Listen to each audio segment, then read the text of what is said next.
Il y a eu ces critiques-là aussi. Qu'est-ce que vous répondez à ça? Je suis tellement habituée, j'ai appris à accepter les critiques et les jugements. Laetitia Holliday vient de balancer ce qu'elle avait sur le cœur depuis 8 ans.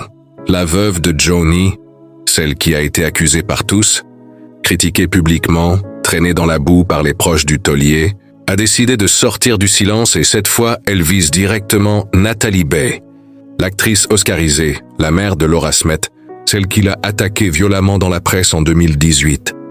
Laetitia a des choses à dire, des choses qu'elle a gardées en elle pendant des années.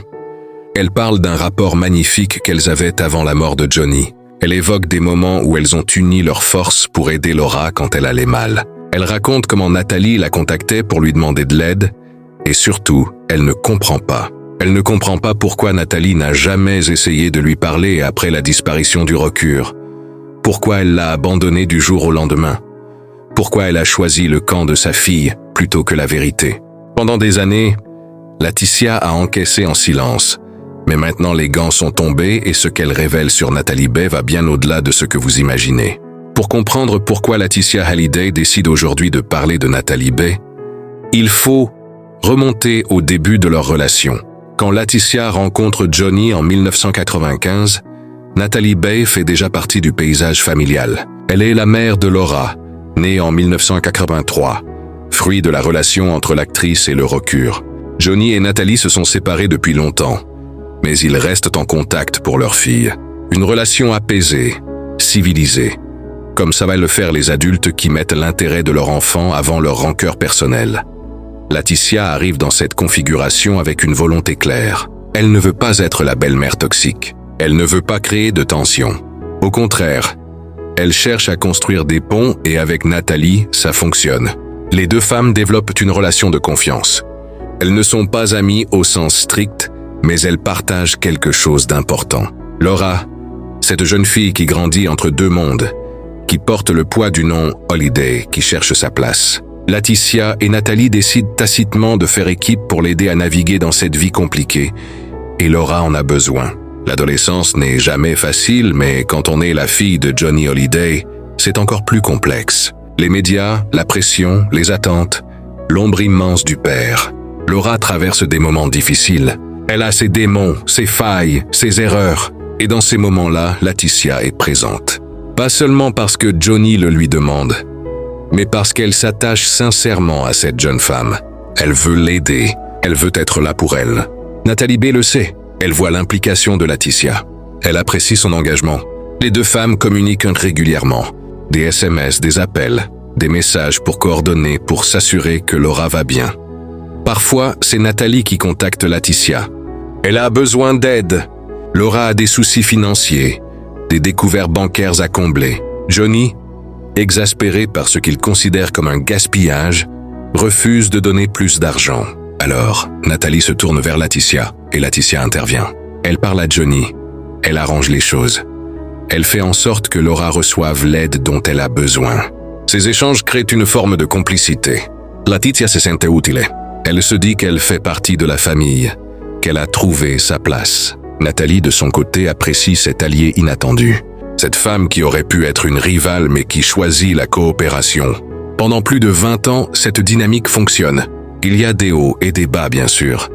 Mais globalement, Laetitia et Natalie maintiennent un respect mutuel pour Johnny, pour Laura, pour la paix familiale. Et puis tout bascule le 5 décembre 2017. Johnny Holliday s'éteint dans sa résidence de Marne-la-Coquette. Le choc est immense pour toute la France, mais pour ceux qui l'y mettent, c'est un séisme. Laetitia perd l'homme de sa vie. Ses filles Jade et Joy perdent leur père. Laura et David perdent leur. Natalie perd le père de son enfant. Dans ces moments de deuil intense, on s'attendrait à ce que la famille se serre les coudes, à ce que les différences s'effacent face à la douleur commune. Mais ce n'est pas ce qui se passe. Quelques semaines après la mort de Johnny, la bombe explose. Le testament, ce document rédigé en Californie qui exclut totalement David et Laura de l'héritage. Tout va à Laetitia, les biens immobiliers, les droits d'auteur, les royalties. David et Laura n'ont rien. Le choc est brutal. Comment Johnny a-t-il pu faire ça à ses propres enfants? Les questions fusent, les accusations commencent, et très vite, un coupable est désigné. Laetitia, elle a manipulé Johnny. Elle a profité de sa maladie pour lui faire signer ce testament. Elle a tout orchestré pour déshériter les enfants du premier lit. Voilà le récit qui s'impose dans les médias. Laetitia se retrouve seule, terriblement seule. Son téléphone qui sonnait constamment du vivant de Johnny devient silencieux. Les amis proches disparaissent. Les gens qui gravitaient autour du couple s'évaporent. Du jour au lendemain, personne ne donne plus de nouvelles. Des personnes auxquelles nous avions accordé de la confiance et de l'amour n'ont plus donné de nouvelles. Confiera-t-elle plus tard à Paris Match? Cette solitude est insupportable. Laetitia pleure son mari, s'occupe de ses 2 filles en deuil, et en plus elle doit affronter une guerre médiatique d'une violence inouïe. Et dans cette guerre, Nathalie Beu prend position. En février 2018, elle s'exprime dans Le Figaro. Ses mots sont durs, sans ambiguïté. Toute la famille Boudou est citée sur le testament jusqu'aux frères, que Johnny ne supportait pas, tandis que David et Laura, artistes eux-mêmes, se voient refuser ne serait-ce que le droit d'écouter le projet d'album posthume de leur père. L'actrice affirme que les aînés sont niés dans leur filiation artistique et que ce refus est reçu comme une vraie douleur et une grande injustice. Ces déclarations font le tour de tous les médias. Nathalie Bey, figure respectée du cinéma français, vient de désigner Laetitia comme la coupable. Pour Laetitia, c'est un coup de poignard, pas de n'importe qui. De Nathalie, celle avec qui elle avait construit une relation de confiance pendant 20 ans, celle qui lui demandait de l'aide pour Laura, celle qui connaissait les coulisses, qui savait que Laetitia n'était pas la marâtre manipulatrice qu'on dépeint, mais Nathalie a choisi son camp, le camp de sa fille. Et Laetitia le comprend d'une certaine façon. Une mère protège son enfant, mais elle ne comprend pas pourquoi Nathalie ne lui a jamais parlé directement. Pourquoi elle n'a pas décroché son téléphone? Pour dire Laetitia, qu'est-ce qui s'est passé? Explique-moi. Parlons-en.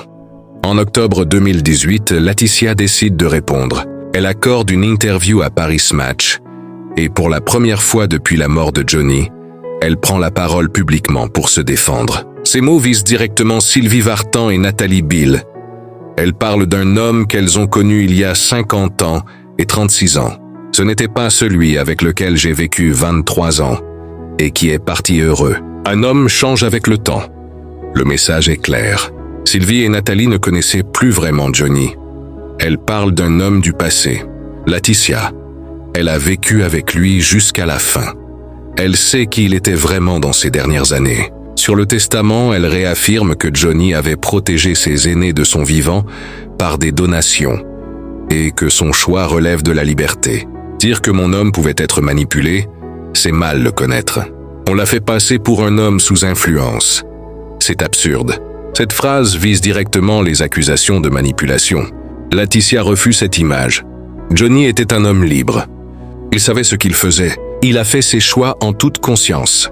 Et si ses choix blessent ses enfants, c'est terrible. Mais ce sont les siens. Cette interview marque un tournant. Laetitia sort du silence et contre-attaque, mais elle reste mesurée. Elle ne s'attaque pas personnellement à Nathalie ou à Sylvie. Elle défend sa position, sa légitimité, son amour pour Johnny. Elle refuse d'être présentée comme une manipulatrice, mais elle ne lance pas de guerre ouverte. Pas encore, parce qu'elle espère peut-être qu'un jour les choses s'apaiseront, qu'un jour Nathalie comprendra, qu'un jour elles pourront se parler à nouveau. En juillet 2020, après 2 ans et demi de bataille judiciaire acharnée, un accord est enfin trouvé. Laura accepte une compensation financière et renonce à contester le testament.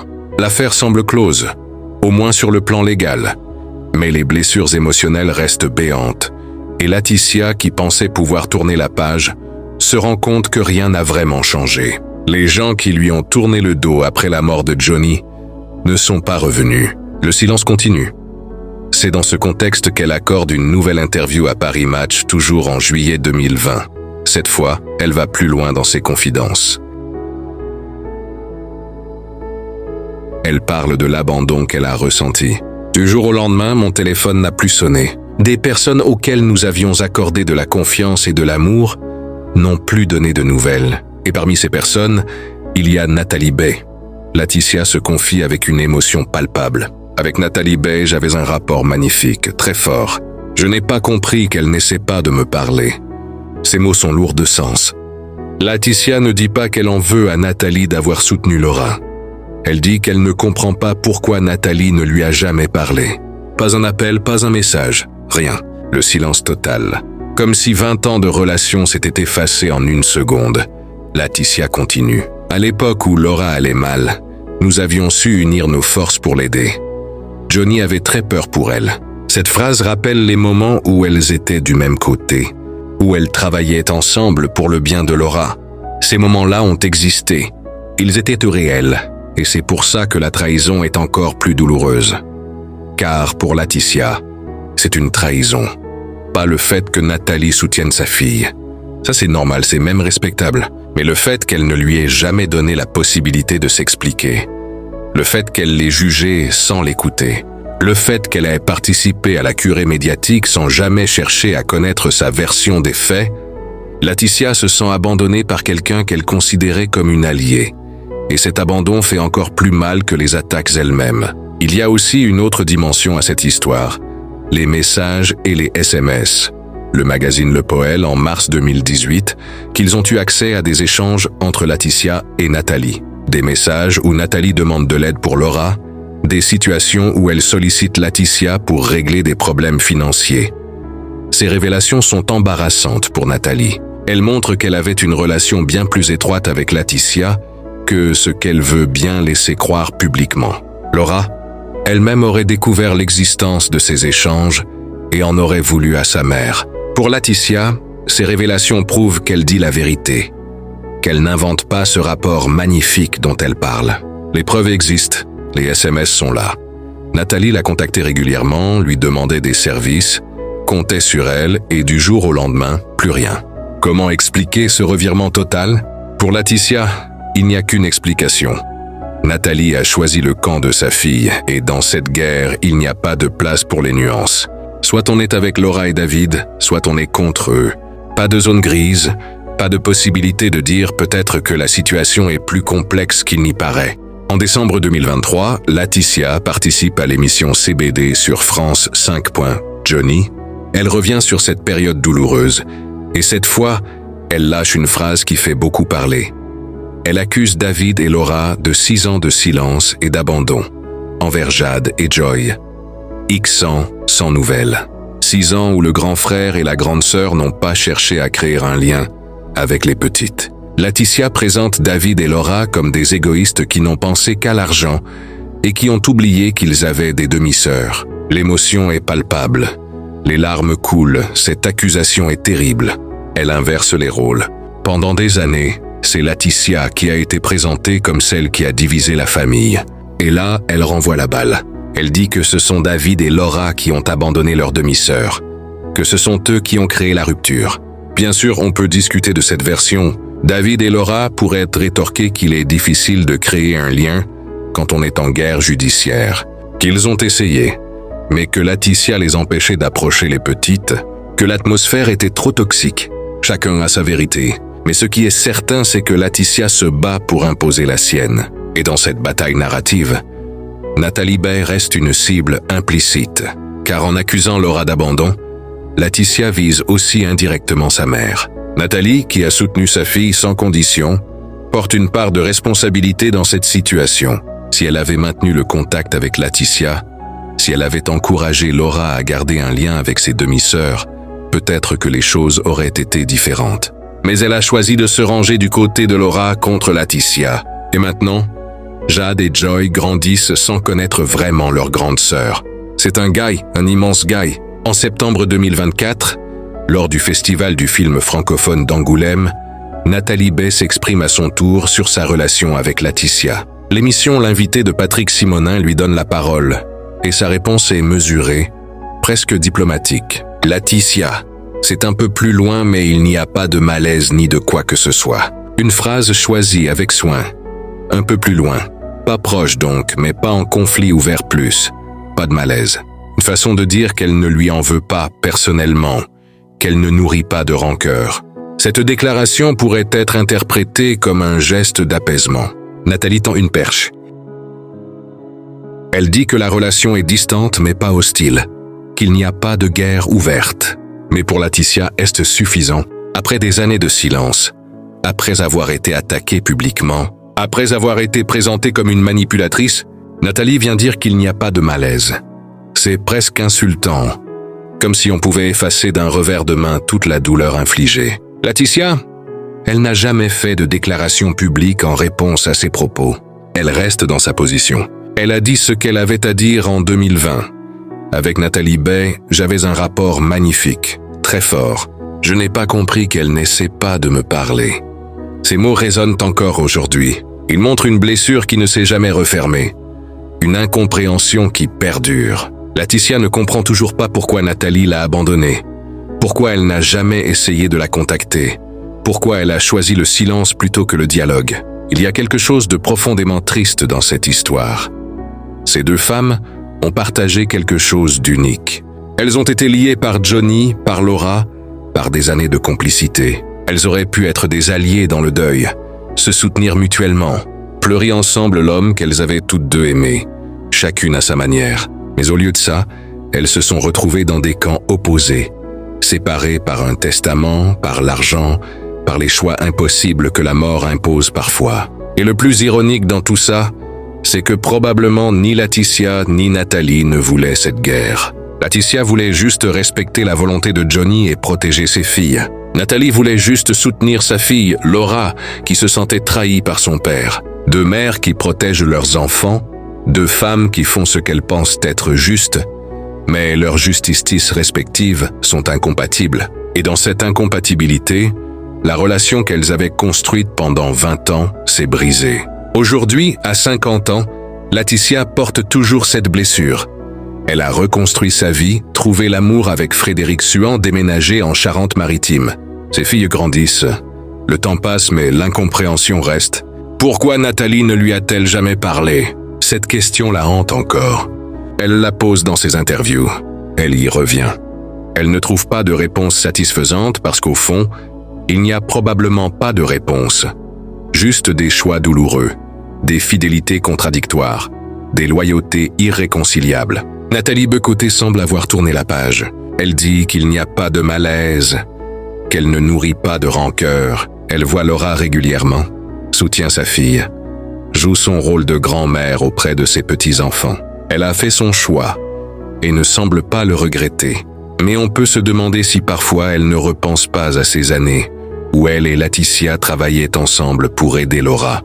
Si elle ne se demande pas ce qui aurait pu se passer, si elle avait décroché son téléphone après la mort de Johnny, si elle avait dit à Laetitia « Parlons, essayons de comprendre ce qui s'est passé ».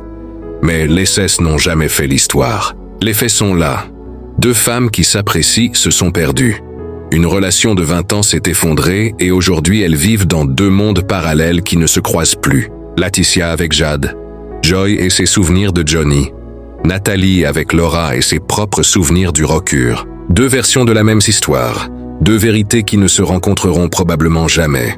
Ce que révèle cette histoire, au-delà du drame familial, c'est la complexité des relations humaines quand la mort s'en mêle, quand l'argent devient un enjeu, quand les fidélités se déchirent. Laetitia et Nathalie auraient pu être amies pour la vie. Un par l'amour qu'elles portaient toutes deux à Johnny, chacune à sa manière. Mais la vie en a décidé autrement. Le testament a tout brisé et aujourd'hui il ne reste que des regrets, des incompréhensions. Et cette phrase de Laetitia qui résonne encore. Je n'ai pas compris qu'elle n'essaie pas de me parler. À 50 ans, Laetitia Hallyday a fait le deuil de beaucoup de choses. De son mari bien sûr, de ses rêves de famille unis, de ses amitiés brisées. Mais elle n'a pas fait le deuil de cette incompréhension.